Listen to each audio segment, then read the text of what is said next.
All right, everybody, welcome back to episode 4 of the Performance Pod. Today we're going just a solo trip here. It's just me. I'm not having a guest on. I want to start implementing these more of just me, kind of talking about certain things. A lot of questions that I get asked, I could answer them on here, and kind of just develop more information to share, things that I've learned and want to give to others. Today we're hopping into 5 tips to get better sleep. I like keeping these episodes sort of short, trying to get into the point with things. I don't want to drag things along. But after these 5 tips, then I'm going to get into the 5th one and kind of dive deeper into a case study that I created for myself with mouth tape, kind of essentially if it's worth it or not. The non-biased version of what I think, the pros and cons throughout it. But first, let's hop into the five tips to get better sleep. Starting with number 1, which is having the same bed and wake time every single night. Obviously, these do not always work in a line, and it's just the reality of life that when things come up and this happens, you can't do that. So I kind of like to stay within the realm of like 2 hours. So say you go to bed at 9 o'clock every night. Roughly 1 to 2 hours, I should say. You go to bed at 9 o'clock every night and you go to bed at 10 the following night. It's not that dramatic of a difference, but it's just staying in that same like 8 hour, what they call your circadian rhythm. Kind of setting your circadian rhythm for yourself and your body to know, okay, it's time to go to bed, helps you fall asleep faster, and then when you wake up, you feel better because it's the same thing every day, setting that circadian rhythm. Then going into number 2, having a pitch black room. So I think having a pitch black room also helps you get into the deeper sleep, and the scientific thing behind this is that it stimulates the pineal gland, which is located like deep in your brain, pretty much that produces and releases the melatonin, which melatonin therefore helps you go to sleep. People take the pills, which I'm against, but melatonin, your body creates it on its own. Obviously, you can produce it, but also give it to yourself, like taking, people take 5 milligrams a night or whatever, and it creates that grogginess, but you can create it yourself. You can create the melatonin. And yeah, so that pretty much, it creates that melatonin, helps you, which is it's a serotonin thing, hormone kind of, that promotes the sleepiness for yourself. Then moving on to red light devices on your phone. Putting red light on your computer, your phone, whatever device you may carry at night. I talked about this in one of my first podcasts with Jake Butler, and I got a million questions from people about how do I do that? What does it do? Does it really work? And so pretty much here today I'm talking about it more in depth, saying yes, it does work. And then I'm going to tell you how to do it, because I know a lot of people have that question, how do I turn the red light on my phone? So essentially the red light on your phone stops the blue light that you get from your phone, from your computer, and obviously the blue light blocks your melatonin releases at nighttime, and it keeps you up. So essentially the red light on your devices, I wouldn't say helps melatonin production, but it doesn't stop the melatonin production. So then how you do it, so essentially you go to your settings app on your phone, then you go to accessibility, and then under display and text size, there's color filters, it'll say. And then along in color filters, you turn on the color filters and you choose color tint. So you turn on color tint, and then you turn up the intensity of hue, the intensity and the hue, which this doesn't make sense, but if you're doing it, it'll completely make sense. And then after that, you want to turn off the color filter, because then every night you triple tap your home button and it'll turn on what you had set prior. So I have an alarm I set every night on my phone. It just says turn on your red light. So I just triple tap as soon as it turns on, stop it. So I know every single night I turn it on at the same time. That has helped me tremendously, because I know like people have the issue of like scrolling at night or looking at your phone at night, and again, those things aren't great to do, but there's a better way to do it if you're doing it.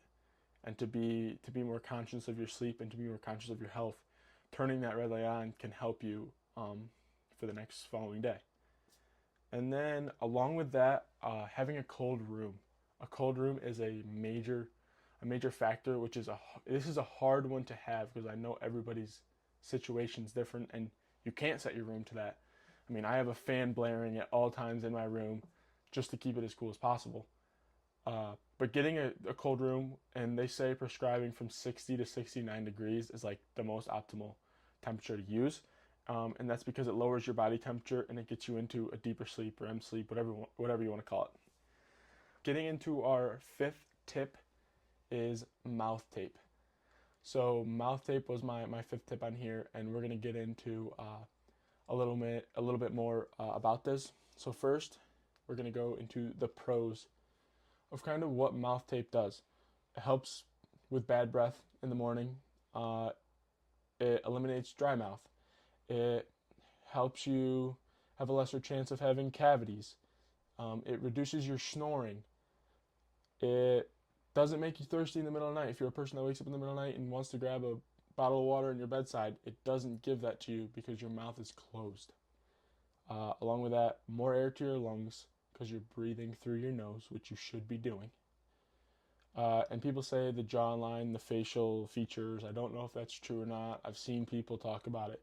I'm not going to say it works because I don't know. And then it lowers your blood pressure as well because you're breathing through your nose. And getting into the cons, I know I've had times before it's irritation to the lips. People say they create the mouth tape for people that have beards or people that have facial hair, and I personally think that it's worse when you have facial hair. That's just the reality of what it is. It hurts to wear sometimes, and it pulls your hair off, whatever that may be. Um, Taking it off, it's can be a pain. And then people have like anxiety of covering their mouth, and I cover my mouth, I won't be able to breathe. Your body will let you breathe. Your body's not gonna work against you in this case. Like, it's gonna help you. It's gonna want you to, which is essentially the point of this is nasal breathing. Nasal breathing is what you want to do. So it creates your body, makes your body do that more. And then, yeah, just the feeling hard to breathe sense. I kind of hit on that, but yeah. And along with that, I wanted to mention the deviated septum realm. I know there's nose strips as well that people use for deviated septums, but if you have a deviated septum and you use mouth tape, you want to make sure that you have the ability to breathe properly, and using a nose strip or using something along those lines can help. I use hostage tape. That's what I've been using for a while now, and it works really well. That's the brand, the hostage tape, and it's worked really well. So now I want to get into kind of my case study and the backing of what I learned from this and what I got. Is it worth it? I told you the pros and cons. Is it really something that you should do? So I did a 6 week study using my Whoop, tracking all of the data, and first 3 weeks I had slept without mouth tape, not using it a single night, and then the following 3 weeks I had slept with the mouth tape. So in the first 3 weeks, first let me preface, I calculated and tracked this within a couple metrics within the Whoop app, and I'll explain those a little better for those that don't have a Whoop or don't understand. So first I used my sleep performance. So essentially your sleep performance is you have a prescribed number of hours of sleep that you should get the previous night, and your sleep performance is how much of that you had slept. So say, you were supposed to, this just to make it simpler, you were supposed to sleep 10 hours and you get 9 hours of sleep, then you are 90%. So moving along with that, we have sleep performance, then we have our HRV, which is our heart rate variable, how well your heart beats throughout the night. It's not the same thing as your heart rate, it's different. So I know, like, you want your heart rate to be lower, your heart rate variable you want to be higher in that sense. So when you're hearing these numbers, just so you understand that. So we have our sleep performance, our HRV, and our strain. Our strain is just something that Whoop uses to calculate how much literally strain you put in your body, how much work you put in your body that day.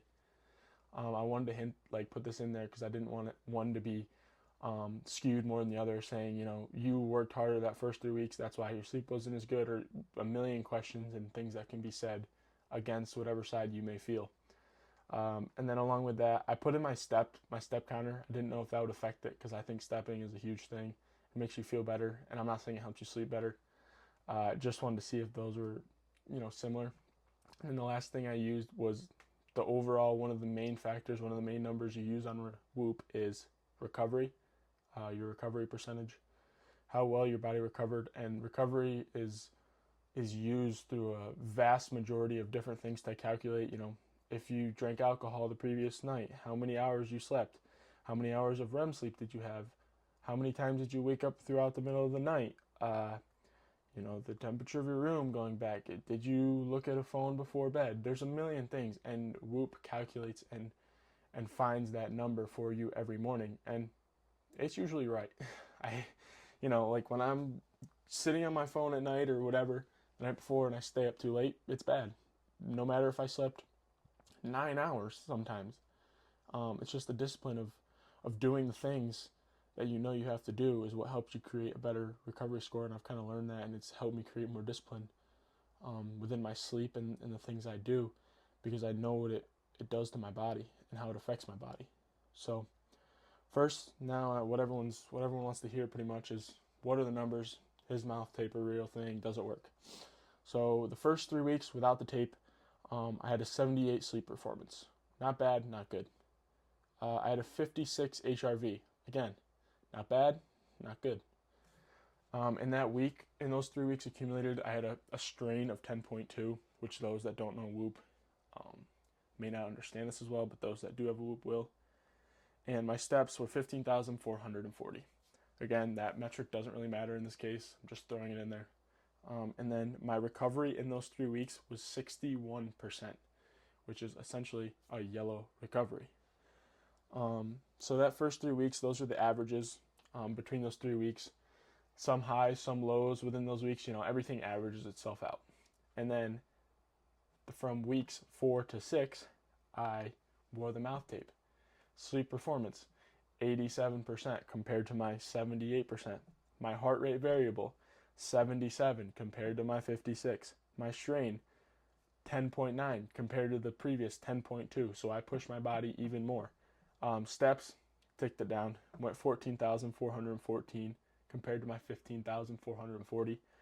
And really the biggest metric of it all, which kind of contradicts everything that I feel about this, but my average recovery was 64% during the 3 weeks that I wore the mouth tape, compared to my 61% of the weeks that I didn't wear the mouth tape. So really, is the mouth tape worth it? That kind of says maybe not. But then you look at the sleep performance numbers and the HRV numbers, your heart rate variable numbers, and they're higher. And I will say I feel better when I wear mouth tape. When I nasal breathe more, I feel better the next day. I feel more energized the next day. So I really think that I need to create another study and maybe do this for, maybe I do it on and off for a month and just get more accurate numbers, because I feel like there's times, what if you get sick, skews the numbers. And I know that's just a thing that happens, but I kind of want to get a longer term answer to what my recovery would be in this case. But long story short, I guess not really. I could keep talking about this forever, but this says mouth tape. Maybe, yes, all numbers are better. Maybe it's not worth it, but I say the answer is yes. I think it helps. These numbers didn't show exactly that, but I think it's a big factor that you can use to help your recovery, and just emphasizes breathing through the nose and improving your health. So I hope you guys enjoyed that. I kind of wanted to get through this quick. I don't like keeping the episodes long, but that's my 5 tips to get better sleep.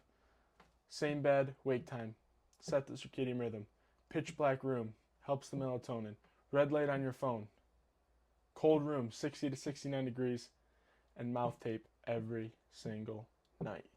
Those are my 5 tips. Those are my 5 tips. I hope you guys enjoyed. I hope this helped. I hope someone learned something from this, and I appreciate it. That's a wrap on episode 4 of the Performance Pod. I appreciate it, and win the day.